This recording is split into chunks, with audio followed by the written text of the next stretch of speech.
Olá, você acompanha mais uma edição do nosso programa Despertar. Hoje estamos aqui novamente com um colega, com um amigo aqui muito querido aqui da nossa casa, do Centro Espírita Amor e Caridade. Seja bem-vindo, seja bem-vinda. É sempre bom estar aqui com vocês, falando um pouquinho sobre a doutrina espírita. E quem está conosco hoje aqui é Francisco Amorim. Seja bem-vindo mais uma vez aqui com a gente, Francisco. Boa tarde a todos vocês, e eu agradeço muito a oportunidade de estar aqui. O objetivo é sempre procurar compartilhar o conhecimento na área da doutrina espírita, também na área da ciência, naquilo que compete ao espiritismo. Então, estamos à disposição.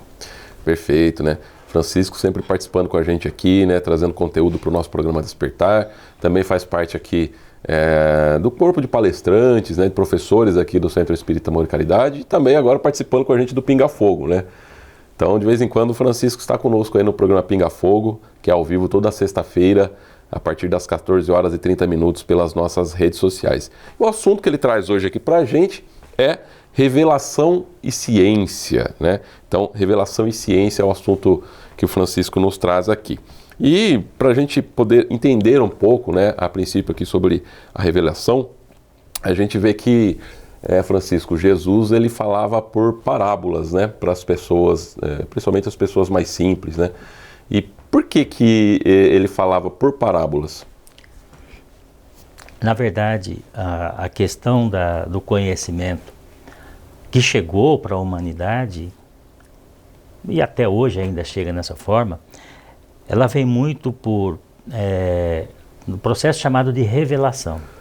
O que é a revelação, Espíritos mais elevados, superiores, de outras esferas do conhecimento, trazem até nós, por vias como a mediunidade, vias mediúnicas, a inspiração e até a intuição é utilizada, dependendo da situação, para revelar determinados conhecimentos. Então a gente teve muitos conhecimentos que chegaram até a humanidade na época mais antiga, mais remota, que essas pessoas que têm essa possibilidade, essa capacidade de compreender informações que vêm via mental, via mediúnica, via inspiração, e transformar isso num conhecimento para a população.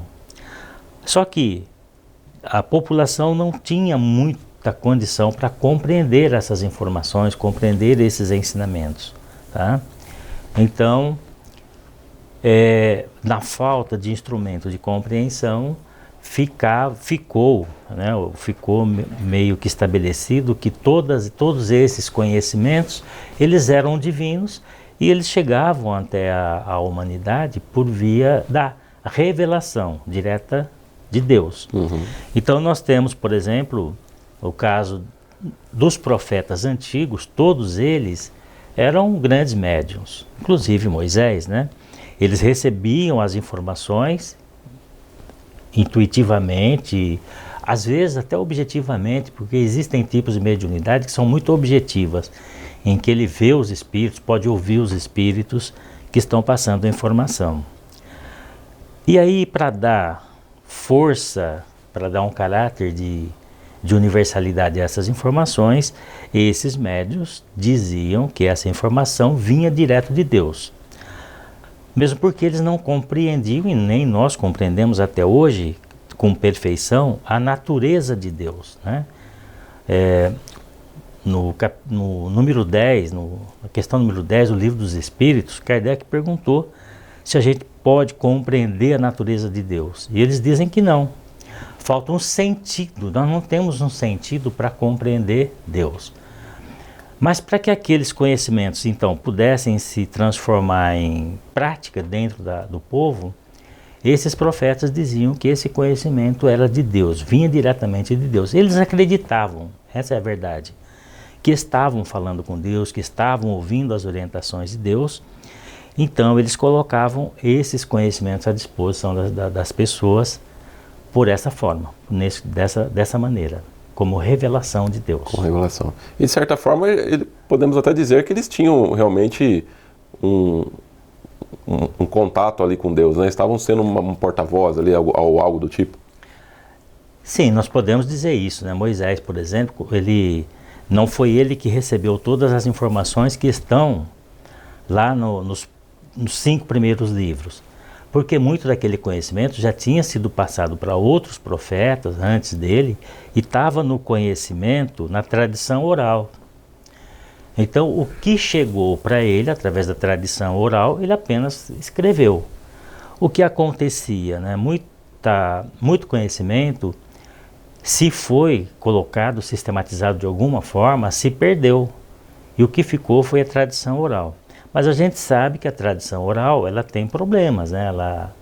Cada um que vai traduzindo, passando para frente, isso pode gerar distorções no conhecimento. Mas a linha mestra, ela ficou. Há coisas mais básicas, como por exemplo, o amor, por exemplo, que é bastante defendido no Velho e no Novo Testamento, isso pelo menos ficou, com algumas distorções, né? Que no Velho Testamento aparece muito o ódio, a questão da vingança como uma possibilidade de justiça. E isso, Jesus veio exatamente para corrigir essa distorção. E Jesus é um outro desses médiuns, né? Então, Moisés é um médium, considerado um médium de Deus, para transmitir para a posteridade, registrar e transmitir aqueles conhecimentos que estavam na tradição e novos que ele recebeu, e Jesus vem para redirecionar esses conhecimentos, né? Através dos ensinamentos que ele deixou, ele redireciona esses ensinamentos, corrigindo o sentido, como nessa expressão em que a vingança ficou sendo estabelecida como justiça, lá no olho por olho, dente por dente. E ele fala do perdão das ofensas, perdoar os inimigos, orar pelos que perseguem. Ele dá uma reorganizada no sentido disso daí. Tá certo. Então, Jesus também era ali vamos dizer assim, um porta-voz de Deus, né? Ele veio aí trazer as informações. Com certeza, o médium de Deus mais perfeito que já existiu até hoje, aqui, para nós, né? Agora, existem outras dimensões que nós não temos acesso, não temos como avaliar isso. Ainda somos muito jovens, né, moralmente, para compreender certas coisas, né, Francisco? Os espíritos dizem que a gente está numa escala de 1 a 5, a gente está no segundo degrau. Então tem muito chão para andar. Para andar ainda, né? E aí as parábolas vão se justificando nessa diversidade, né? Sim. Lá da perfeição até nós tem muito caminho para seguir. Para seguir, é verdade. Nós vamos para um pequeno apoio cultural e alguns segundinhos nós voltamos aqui com Revelação e Ciência. Voltamos já.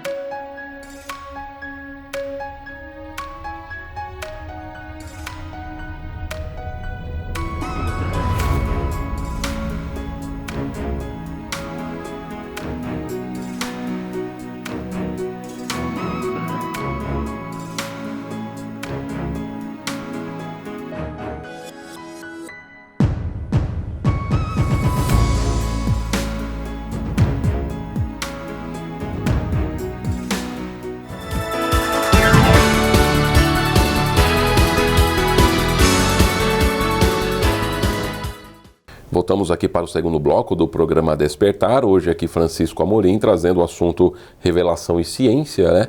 E no bloco anterior falamos aí um pouco sobre Jesus, né? E sobre por que os textos também vinham em forma de parábolas, né? E, Francisco, nós temos, por exemplo, aqui, né? Não pôr a candeia debaixo do alqueire, né? Aqui tem várias parábolas.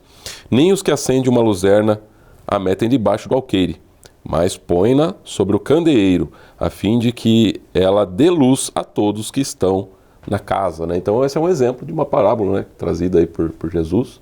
Sim. E o que a gente pode, por exemplo, então, interpretar disso? Então. Porque fica fácil de compreender aqui, né? Se a gente pensar um pouquinho, a gente entende rapidamente o que ele quer dizer, né? O que acontece, né? Tanto havia a dificuldade para o povo em compreender todas as coisas, como também havia o interesse daqueles que detinham o conhecimento em mantê-lo velado, escondido. Então existia muito conhecimento no mundo antigo. Os egípcios tinham muito conhecimento, os gregos tinham muito conhecimento, mas nem todo esse conhecimento ele era colocado à disposição das populações. Em parte porque as pessoas cultas sempre acharam que os outros não iam compreender o que dizem. Uma parte isso.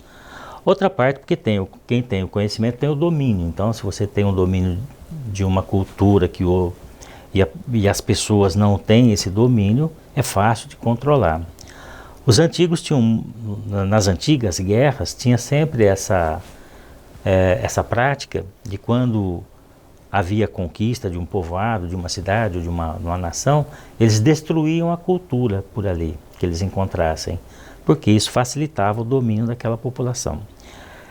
Então, muito conhecimento que já existia, inclusive sobre reencarnação, a gente vê muitas passagens na Bíblia, a gente vê passagens, comentários sobre os antigos gregos, que a reencarnação, ela tinha chegado ao conhecimento da humanidade, mas provavelmente, porque não interessava para alguém, isso acabou sendo excluído da forma de ensinamento, né? Jesus fala sobre reencarnação, por exemplo, para Nicodemos, isso está lá em João, no capítulo 3, Evangelho de João, capítulo 3, falando que precisa nascer de novo para evoluir, para chegar nos reinos mais elevados do conhecimento. Lá ele chama de reino de Deus. E as pessoas, elas ficavam nesse meio, né? Fica no senso comum aquela história, né, que é imortal porque Deus comanda tudo, mas não sabe por quê, fica meio dogmatizado tudo isso. Nem sempre é verdade, mas não pode ser discutido. Então Jesus, quando ele percebe isso, ele diz, nessa parábola ele quer dizer o seguinte: todo conhecimento que existe sobre a natureza, sobre o universo, ele deve ser de domínio da humanidade. Não existe conhecimento para ser escondido, para ser velado, para ser negado, sonegado à humanidade. Porque a humanidade é uma só, né? Não importa se está toda aqui na Terra, se tem fora da Terra, mas o conhecimento universal, ele é direito de todos aqueles que têm a inteligência, daqueles que são espíritos, tá? E sendo assim, não é lícito que o conhecimento seja escondido, que o conhecimento seja sonegado. Ele precisa ser revelado. E é um movimento que vai acontecer naturalmente, né? A partir das religiões, que foram os primeiros movimentos que estruturaram algum tipo de conhecimento e transmitiram para as pessoas. Só que aí o que acontece, né? Nas religiões, assim como na política, tem o interesse, né? O interesse pessoal, então é revelado só aquilo que interessa e da forma que interessa. Sim. Então Jesus está preocupado com isso, porque ele percebe dentro dos ensinamentos que eram passados aos judeus, que é o povo onde ele estava, muita coisa era sonegada. Eles não tinham liberdade para fazer as coisas do jeito que deveriam ser. Então tinha algumas coisas, como por exemplo, a proibição de trabalho ao sábado, de qualquer coisa, qualquer atividade era proibida de sábado. E Jesus de vez em quando fazia alguma cura de sábado e isso provocava muito mal-estar entre os judeus, entre os fariseus, que estavam sempre questionando, e como isso era proibido dentro da lei judaica, eles queriam também castigá-lo por isso, né? Tinha que ser um castigo exemplar, para que ninguém mais desobedecesse aquela lei. As leis que os judeus criaram e seguiam, elas tinham que ser seguidas rigorosamente. Eles tinham penas severas para esses casos, né? Como é estranho isso, mas dentre os mandamentos que Moisés recebe lá no Monte Sinai, né? O quinto é: não matarás. Mas depois, na hora que o Moisés mesmo faz o código de legislação para o povo que estava transitando pelo deserto, ele coloca várias penas de morte lá. Várias circunstâncias com pena de morte. Então Jesus está contestando tudo isso. Como assim? as leis, os ensinamentos estão sendo trazidos de uma maneira que aliena o povo, não liberta o povo. Uhum. Em João, capítulo 8, versículo 32, João registrou que Jesus teria dito assim: conhecereis a verdade e a verdade vos libertará. Agora, libertar de quê? Libertar de preconceitos, de enganos, de equívocos, né? Enganos e equívocos que eu digo são aqueles relacionados com as distorções do conhecimento em função de ter ficado na tradição oral por muito tempo. Mas tem os intencionais, aqueles que os sacerdotes colocaram, já que era tudo religioso, eles colocaram de forma a manter privilégios para eles. Uhum. E Jesus era contra esses privilégios. Então ele fala, toda a verdade, tudo que já foi revelado, precisa ser de conhecimento do povo. Só que tem um problema, né? O povo não compreendia os ensinamentos e estavam também bastante mal educados em função dos exemplos que eles recebiam como educação dos próprios fariseus. Se os fariseus buscavam privilégio, o povo também buscava. Então essa ideia, por exemplo, de buscar milagres é uma distorção da informação, né? Porque o que é o milagre? É uma coisa que a pessoa obtém sem fazer nenhum tipo de esforço. Mas como que você pode obter alguma coisa sem mérito? Sem esforço não tem mérito. Como é que pode justificar isso? Então, quando o povo tinha isso bastante sedimentado também, era muito difícil de quebrar esse atavismo assim de uma hora para outra. Era impossível fazer isso. Então, por isso Jesus usava as parábolas, tá, para deixar isso mais ou menos. Ele usava as parábolas porque ele colocava situações que eram do cotidiano das pessoas, daquilo que eles faziam. Para as pessoas, que principalmente as mais entender. Simples, né? Para as pessoas mais simples compreenderem. Eles poderiam entender aquilo em função da prática do cotidiano deles. Mas as coisas mais profundas, ele diz assim, olha, isso não dá para eu passar agora, né? Ele explica isso aos apóstolos, né?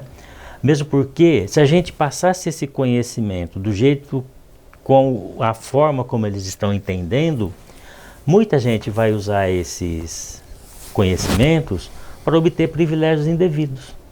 Porque eles estão acostumados com isso, quer dizer, aquela população, aquela imensa quantidade de gente acompanhava Jesus por onde ele andava, em busca dos milagres que ele fazia. Uma hora multiplicava pão e peixe, outra hora fazia vinho.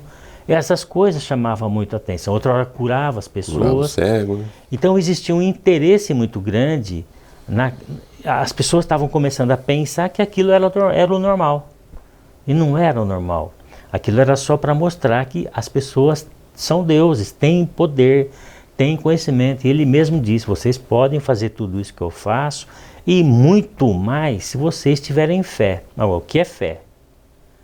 Né? Fé tem a ver com o interesse, com ir buscar, com estar atrás, com participar do processo, que é o que nós vamos falar aí no próximo bloquinho. E é interessante, né? Como essa parábola que eu li lá no começo do bloco, né? Fica muito claro que, assim, quando a gente tem um conhecimento, o correto é o quê? A gente levar esse conhecimento para as outras pessoas, né? E não esconder esse conhecimento para a gente, como você disse, que é utilizado hoje de forma egoísta, vamos dizer assim, não é? Patenteado, né? Patenteado. Né? É isso. Mas tá certo. Nós vamos para mais um pequeno apoio cultural e voltamos em alguns segundinhos com o terceiro bloco aqui do programa.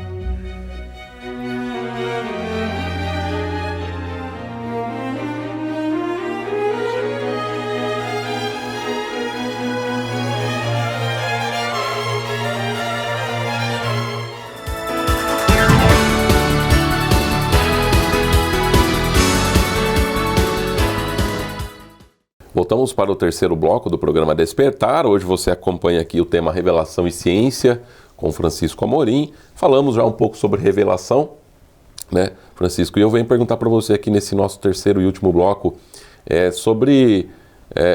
obviamente, fique à vontade para responder, né? Ainda se você quiser falar um pouco mais sobre revelação, mas é importante também trazer a parte da ciência e como que esses dois se complementam, né?